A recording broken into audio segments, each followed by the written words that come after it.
எல்லாருக்கும் வணக்கம். இன்னைக்கு ஒரு சிம்பிளான ஒரு அடை தான் செய்ய போகிறோம். ரொம்ப ஈஸியாக குயிக்காக செஞ்சிடலாம். நல்லா டேஸ்ட்டாகவும் இருக்கும். டேஸ்ட்டாக இருக்குன்னு பாருங்க.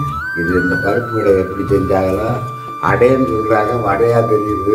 இதை பார்த்து செய்யுங்க, சாப்பாட்டுக்கு சூப்பராக இருக்கும். எண்ணெய் விட ரொம்ப சேர்த்துக்கோங்க. சக்கரை காரைக்கு சூப்பரான ஐட்டம். ஒரு 4 சாப்பிட்டுட்டு ஒரு டீயை சாப்பிட்டா தெரியா போயிடுச்சு. Super item. இப்போ நம்ம வீட்டு மரப்படி மசாலா ஐட்டம்லாம் நல்லா வறுத்து சுத்தமா நம்ம வீட்டுக்கு எப்படி செய்வோம் அதே மாதிரி நாங்க செஞ்சு எல்லாருக்கும் கொடுத்துட்டு இருக்கிறோம். நம்மளே வீட்டுல கெமிக்கல் எதுவுமே இல்லாம இயற்கையான ஒரு சோப்பு, ரெடிமேட் இட்லி மாவு. Without idli, there is no chutney. முருங்கை பொடி, பிரண்டை பொடி, 500 சர்க்கரை இருந்தாலும் நார்மலுக்கு 100க்கு 100 கொண்டு வர்ற சர்க்கரை கண்ட்ரோல் பவுடர், நிறைய சத்துக்கள் நிறைந்த சத்து மாவு, செட்டிநாட்டு பிரியாணி மசாலா, பருப்பு பொடி, கருவேப்பிலை இட்லி பொடி, செட்டிநாட்டு சாம்பார் தூள், ரசப்பொடி, மாங்காய் ஊறுகாய், 12 விதமான மூலிகையை சேர்த்து காய்ச்சி எடுத்த ஹேர் ஆயில், ஆவார அரப்பு பொடி. இந்த பொருள் எல்லாம் உங்களுக்கு வேணும்னா கீழே இருக்கிற வாட்ஸ்அப் நம்பருக்கு கேட்டு வாங்கிக்கோங்க.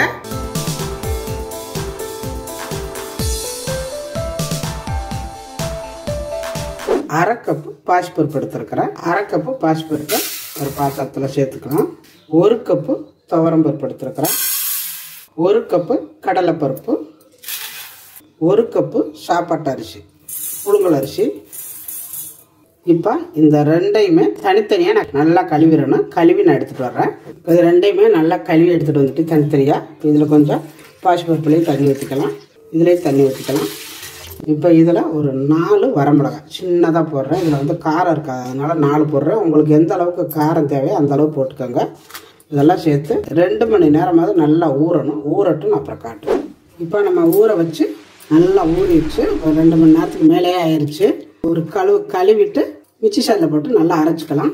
இப்போ இந்த பருப்பை மட்டும் இந்த மிளகாயை இதில் சேர்த்துக்கலாம். மிக்சி சாரில் ஒரு 1/2 ஸ்பூனு சோம்பு, 1/2 ஸ்பூனு சீரகம், கொஞ்சமாக பெருங்காயம், 1/4 மூடி தேங்காய்.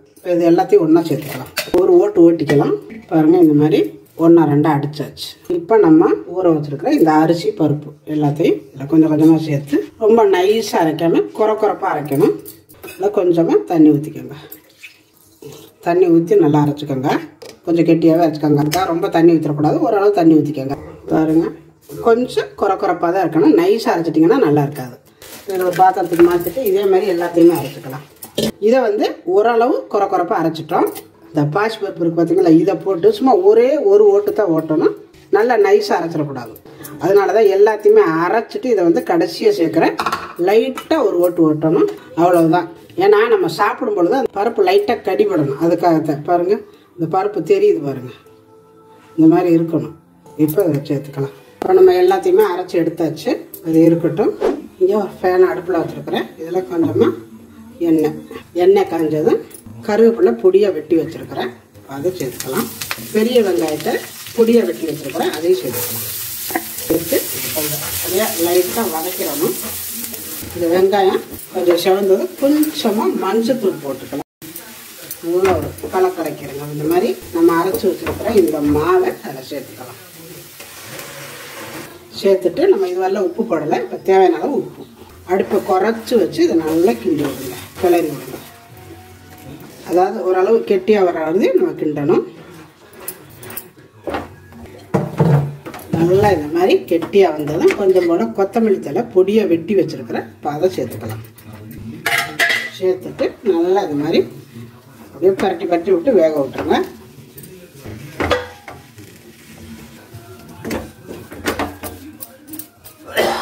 நல்லா இந்த மாதிரி அமுத்தி வச்சு மூடி வச்சுருங்க. இப்போ நான் அடுப்பை ஆஃப் பண்ணிட்டேன். இது வந்து ஒரு 5 நிமிஷம் இப்படியே இருக்கட்டும். இது ஒரு 5 நிமிஷம் ஆனதும் எடுத்து மறுபடி கீழே மேலே தான் பரட்டி விட்டுருங்க. இப்போ இது ஒரு பாத்திரத்துக்கு மாற்றியாச்சு. இப்போ இது இருக்கட்டும். இங்கே அதே ஃபேனை அடுப்பில் வச்சுருக்கிறேன். இப்போ அந்த ஃபேனில் 1 ஸ்பூனு நெய் போட்டுக்கோங்க. நெய்யை சேர்த்துட்டு ஃபுல்லாக இந்த மாதிரி அப்படியே அடுப்பை குறைச்சி வச்சுக்கோங்க. இப்போ இங்கே வதக்கி வச்சுருக்கிற மாவை எடுத்துருங்க. எடுத்து அதாவது நல்லா இந்த மாதிரி உருட்டிக்கோங்க. விட்டுட்டு இந்த மாதிரி நல்லா வடை டைப்பில் இப்படி தட்டிடுங்க. உங்களால் முடிஞ்சது கொஞ்சம் நைஸாகவே தட்டிக்கோங்க. தட்டிட்டு ஒரு ஓட்டை ஒன்று போடுங்க. சீக்கிரம் வேகும். இந்த மாதிரி சுடுது. கொஞ்சம் அகலமான பாத்திரத்தில் போட்டுக்கோங்க.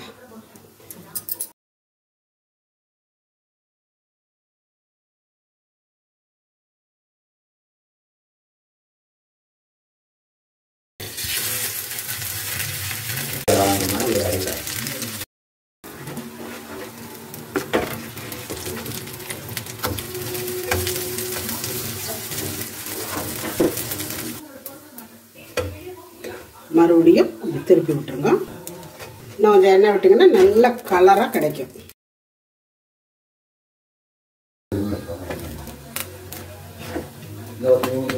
பாருங்க எவ்வளோ அழகாக வெந்து அப்படியே நல்லா வடை மாதிரியே வந்திருக்குது. செமையாக இருக்குது பாருங்கள். அப்படியே நல்லா மொறுமொறுன்னு இருக்குதுங்க. சாப்பிட்றதுக்கு அவ்வளோ நல்லா இருக்குது, டேஸ்ட்டாக இருக்குது. இப்போ நான் ஒரு அடை சுட்டுருக்குறேன். அது எப்படி இருக்குது பாருங்கள், சாப்பிட்டு பாருங்கள். அடைங்கிற வடை செய்து அடைய ரவுண்டா ஊற்றி மொத்தமாக தூக்கி போடுறதுதானே அடை. ஆனால் இது வடை மாதிரி இருக்குதுங்க.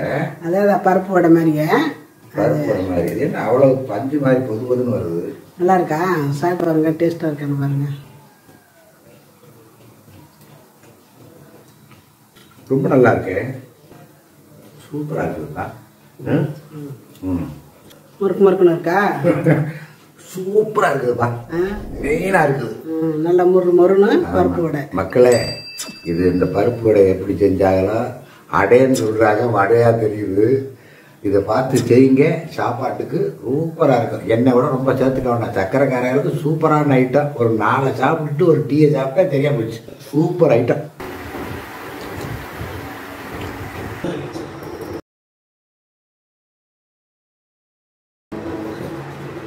உள்ள நல்லா சாஃப்டாக இருக்குது, வெளியில் நல்லா மொறுன்னு சூப்பராக இருக்குது. திங்கிறதுக்கு வாசமாக டேஸ்ட்டாக சூப்பராக இருக்கும். கண்டிப்பாக ஒரு முறை இதே மாதிரி உங்கள் வீட்டிலே ஸ்நாக்ஸ் ஐட்டம் உங்கள் குழந்தைங்களுக்கு இந்த மாதிரி ஸ்கூல் விட்டு வர்ற குழந்தைங்களுக்கு செஞ்சு கொடுங்க. செஞ்சு கொடுத்துட்டு எப்படி வந்துச்சு அப்படிங்கிறத எனக்கு கமெண்ட்டில் சொல்லுங்கள். இந்த வீடியோ பிடிச்சிருந்தா லைக் பண்ணுங்கள், ஷேர் பண்ணுங்கள். செட்டிநாடு சமையலுக்கு சப்ஸ்கிரைப் பண்ணுங்கள். நன்றி. வாழ்க வளமுடன்.